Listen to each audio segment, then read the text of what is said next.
Bonjour chers compatriotes bandekonanga congolais. Plaisir à toi Yokabino lisusu tokuta ntubita masolo ce qui concerne la situation sécuritaire na est ya mboka na biso.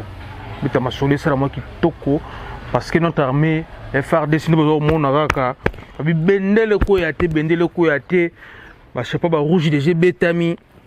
Je suis toujours heureux et très fier lorsque je parle de la situation sécuritaire de notre pays à l'Est parce que moi j'ai des sources fiables.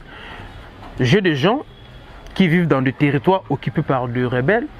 Je suis en communication permanente avec les autorités locales, la société civile.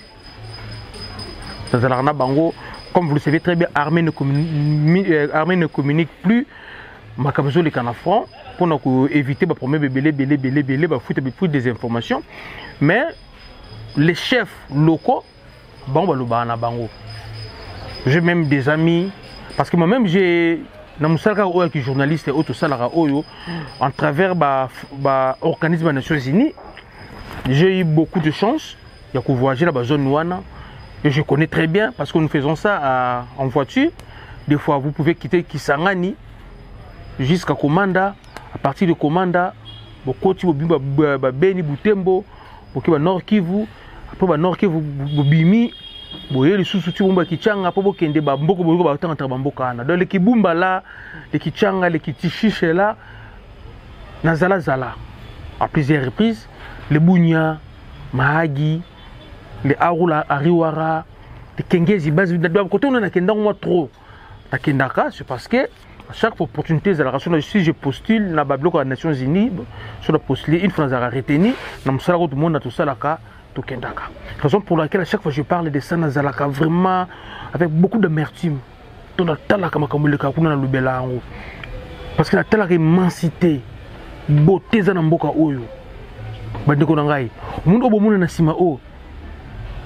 Massissi. Moi je l'appelle ça la Suisse du Congo, Massissi. Paysage.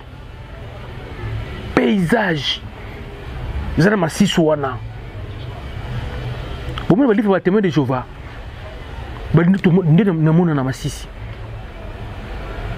Donc, au moment où je vous parle, je sais que tu aimes le Congo, raison pour laquelle tu as eu le temps de me suivre pendant 2, 3, 4, même 5 minutes. Je te demanderai aussi de partager cette émission parce que je veux parler de vérité et de vérité. Moi, je n'ai pas besoin de faire de baiser sur les réseaux sociaux. Je n'ai pas besoin d'avoir des millions de vies. Mon problème est que le message est vrai et comment. Comme ça, prise de conscience, c'est ça là. Moi, j'ai fait l'éveil patriotique. Moi, je ne suis pas de base. Je ne suis pas dans des tirs. Je faisais des émissions avec Denis Lessi. Donc, ça là. Non, bon divertissement c'est bon, mais nous devons être informés sur la réalité du pays. Raison pour laquelle j'ai des émissions où on a ça que les gens apprécient, même si les gens vieux belté, mais les gens apprécient et qu'ils m'appellent. J'avais fait des émissions sur la situation de Yasnel. Dans cette émission sur Yabanzela, une émission où je parle de thèmes sensibles. C'est ça ce qui est plus important. On ne peut pas chercher l'argent partout là où il y a nos propres frères au Koufa. Toi, tu peux faire quelque chose pour les hommes pauvres. Non. Moi, je suis congolais. Je suis congolais. Donc, ce qui se passe à l'Est, je suis préoccupé. Mais la deuxième nationalité, et ça, la passeport, ce qui se passe actuellement dans Rutshuru, na Kichanga, na Kishisi. Comme vous le savez, Kishisi est massacre Salamaki, comme communauté internationale a déjà saisi. C'est inadmissible avec des Konangai. Tout est solo, on a l'élo, toute l'évolution. Et je vous le dis, Badjo Bayaki wana o babata force ce qui régional wala ba Kenya là.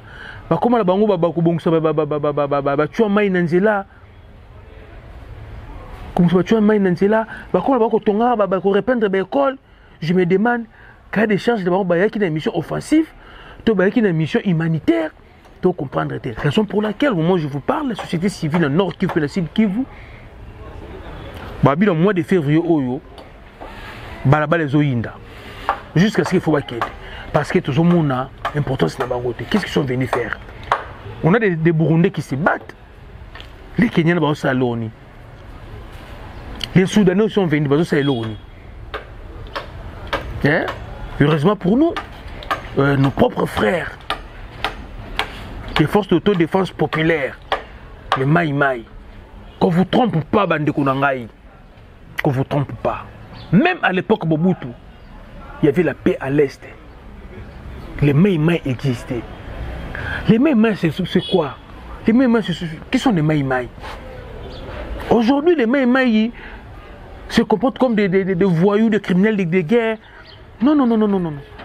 Les Maï Maï sont des guerriers, il y a des tribus. Chaque tribu est un guerrier dans Bango. Chaque tribu, on a plus de 400 tribus, donc on a plus de 400 Maï Maï. Plus de 400 Maï Maï, parce que chaque tribu est un guerrier dans Bango. Tribu Oyo, c'est un guerrier dans Bango. On va garder la tribu de Bango. Tant que conflit, salami, conflit interethnique. Ce sont des Maï Maï. Maï Maï Oyo, Maï Maï, il y a une tribu, la tribu Oyo. Après Tango, l'État a vendu ici, Bango, Bozaba Mboka, Bayokani, limite Mboka. C'est ça, les Maï Maï, pas protéger Mboka na Bango. Tribu na Bango, village, n'a pas protéger Bango na Maï Maï. Souvenez-vous à l'époque, un musée CRCD. Et avant ça, ma cité, parce que Azara habitait là-bas Maï Maï. RCD avec les Roubaix, Azara habitait là-bas Maï Maï. Moussa Niamoussi, il avait fait recours na RCD Keb, RCD Naé avec le Maï Maï. Les lots Oyo, m'tema ma bien politicien, commerçant, na comité international, ndeba comment instrumentaliser ba Maï Maï na biso, comme si on débat criminel de guerre, on débat sauvage mokobo. Mais tel là les Maï Maï, les mêmes Maï Maï là, lorsqu'ils ont compris que c'est une agression, c'est l'armée rwandaise a complicité avec les Ougandais et la communauté internationale qui nous attaque. Balobini, non, non, non, non, non, non. On ne peut pas laisser la terre de nos ancêtres. Ils allaient saccager. Si déjà entre nous-mêmes les Congolais, périmètre Muninga. Alors pour les étrangers ailleurs, raison pour laquelle vous avez gêné, on a autodéfense, on a besoin de au moment où je vous parle, la guerre continue au niveau de Kichanga, au niveau de Kichiché. La guerre est continue, en même temps, na Bouesso, na Sake, Oyo, par rapport à Ndenge armée na Bisso, à Kangil, couloir, ça ne permet pas na M23 avancer vers l'agglomération de Goma. Qu'est-ce qu'il fait? Et maintenant, moi, je suis l'équipe de couloir au bazar manque entre Bouesso et Sake. Parce que Kotoyo, la main avance, vous le savez, c'est la guerre. Hein? Vous savez, c'est la guerre. La différence entre nous, Nabango, nous, tous en assistance satellite. Toujours, vous n'avez pas la connaissance armée Nabiso. Na bravo, félicitations de nous faire RDC. Bango, qu'on se dise la vérité, c'est une assistance satellite. Ils savent où se trouve notre position. Et pour nous attaquer. Alors nous faisons des calculs par rapport à l'éclaireur Nabiso. Nous avons une estimation en matière de Zanango. Nous avons une estimation précise. Parce que dans l'assistance satellite, je ne sais pas, et nous savons déjà que non, ce sont les Anglais et une partie canadienne, français, parce que les Rwandais n'ont pas de satellites. Ce sont les Anglais, les Canadiens et les Français. Oh, bon, ça va être bloqué. Mais sur le terrain, on se comporte très bien. Très bien. Qu'on ne vous trompe pas. Il y a d'autres noms qu'on vous cite là, ce sont des quartiers à Kichanga et non des villages.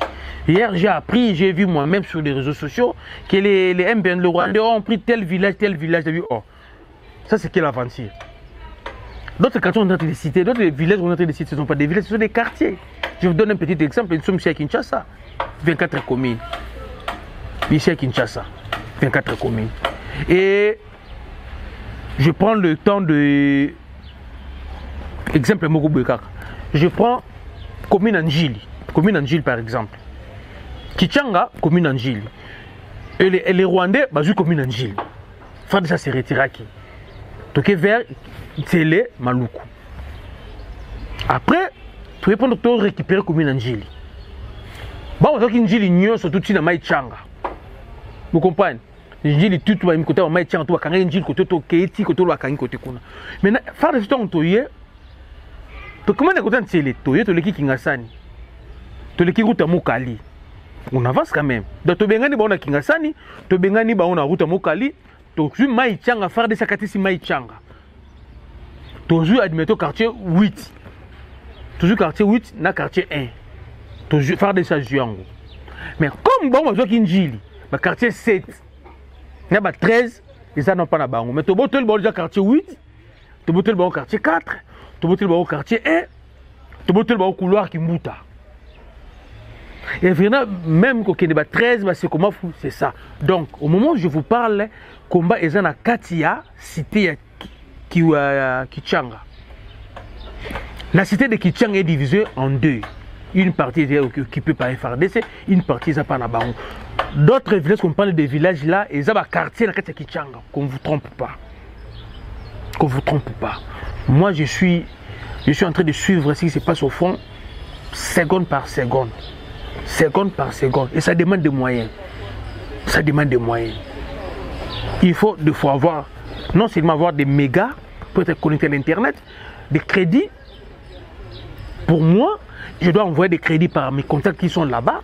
Il faut qu'on tienne de la $5, $5, $5, $5, $5.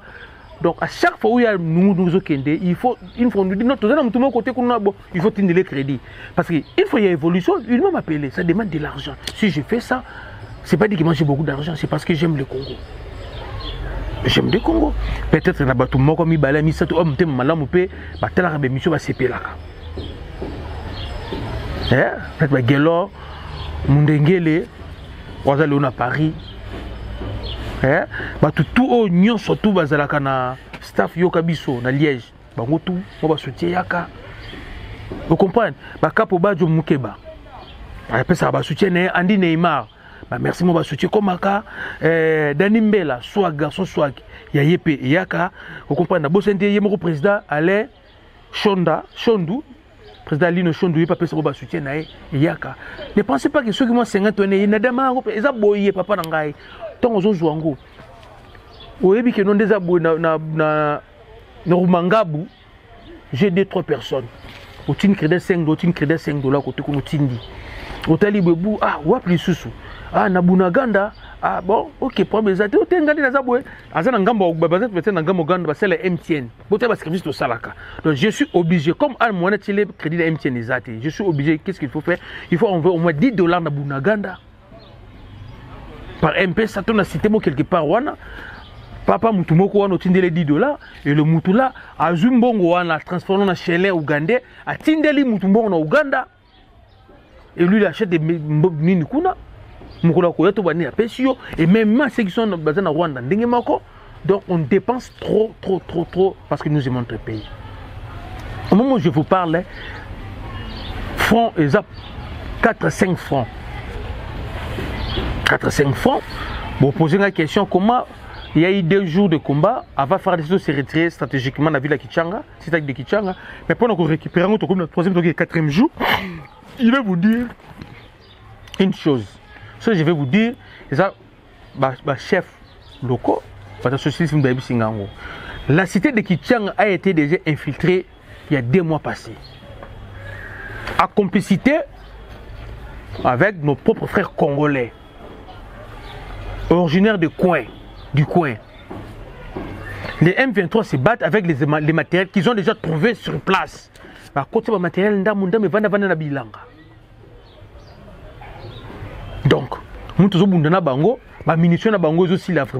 c'est parce que comme vous le savez très bien, guerre tout au Bundaka, oui, côté Est. Cité Kichanga, ils sont très stratégiques, ils sont toujours ciblés. Avec Mouzé, massacre à Mubunga, camp des réfugiés, c'est dans le plateau de Kichanga. Roubaix-Roi, toujours Kichanga. Le CNDP, quartier général, c'est à Kichanga. Qu'est-ce qu'il y a à Kichanga au Rwandais avec les Ougandais, ils sont éviter. Ah, c'est ça maintenant. C'est ça maintenant. Il y a quelque chose. Oh, nous avons bâti. Peut-être nos autorités, qui disent, mais voisin n'a pas raison pour laquelle, par rébellion, tout, ça part toujours par Kichanga. Avec les Kunda Batouari, la moitié de Kitianga était brûlée, vous le savez. La moitié de Kitianga était brûlée. Avec le musée, Kitianga et Komarazamba. Pourquoi Kaka Kitianga? Pourquoi Kaka Kitianga? Donc nos autorités font la mouka. Société civile, bah, ça les réunions, ils ont constaté que la cité de Kitianga a été infiltrée il y a 2-3 mois passés. Les munitions que les M23, les Rwandais utilisent, ils comptent déjà. Ils comptent déjà. Raison pour laquelle aujourd'hui, ils ont dit, bah, ça les mémos, bah, Pessina, gouverneur militaire, mais même mémoire là, et comme tu l'as dans la ville provinciale de Kinshasa, c'est une institution, bah, lobby bourrier. La chaîne de commandement pour la guerre toujours bundana, bah, Rwandais na, bah, Ougandais, na niveau ya Ruchu, na Kanyabayonga, la chaîne de commandement, Sodan surtout originaire ya coin wana, bah, Longolaï. Pas participer à la réunion stratégique parce qu'il y a des trahisons. Nos propres militaires, pas nos militaires, des militaires infiltrés, parce qu'on continue à trahir Mboka. Tant que vous communiquez n'est pas sami, tant que vous aner n'andengana senasi, bah je rapport au Kalev à Salaki, bah comme vous l'andelango, bah comme vous tela, bah combo zana na batitude na ba on a front, bah les officiers, d'autres officiers supérieurs, Rwanda ben infiltré mais n'ami souvent comme vous désistez ko kima bango moko. Au moment où je vous parle, moi je parle avec des preuves d'Afrique. Après, il y a le colonel Kavujorwa, colonel Kavujorwa, Franck Kavujorwa, a déserté FRDC. Bah, Hakim, Yake Rwanda. Tout le temps, il était avec nous. Tant que la société civile, il y a tout le poste de commandement. Bah, si c'est la réunion stratégique qui était, il y a le secrétaire Mboka concernant ma guerre Rwanda. Franck Kavujora, Hakimi. Donc Hakimi, et maintenant on a des preuves, c'est un ancien soldat rwandais. Mixage dans CNDP, à côté de la FARDC, sa femme et sa famille, en Rwanda. Tout ce qu'il gagne ici au Congo, ils ont en Rwanda. Il a fait semblant d'épouser une sœur congolaise, notre sœur, Vandana Sundoli Nabana Awa. Heureusement, Bomisser Nabiso, tu as Sundoli Nabana. Akimi Nae, Akipa Mwansi Nae, Mama Bana Nae. Yami Bale, Bahati Kiizi. Bahati Kiizi. Son grand frère, c'est un général na Rwanda, c'est connu de tout le monde. Le général Kiizi. Son grand frère biologique. Il faisait semblant, il disait que non, ils avaient un combo, comme dans deux peuples qui ont un combo. Et ça s'est prouvé aujourd'hui, son grand frère, c'est un général en Rwanda. Mais le petit frère, c'est un colonel au Congo. Tant que la chaîne de commande, la participation à la réunion sécuritaire a désisté à déserter Kei. Les talibans ont été bisotés, au moment où je vous parle, Kichanga est en fait, Bwesso. Na Sake kuna pe moto za kopela na Dondo ozali presque na Kichanga et en fait Kitopo et en fait Buito qui est en fait Rungarama et en fait moto eza kopela Papa était venu ici au Congo, ça prouve que le pays est fréquentable. Au moment où je vous parle, le 5 mars, comment il s'appelle encore, le président français sera ici aussi au Congo. Je dis un grand merci à VPM, Christophe Lutundula, au Zolak diplomatie. On se vendre bien image en boca, Christophe Lutundula, VPM.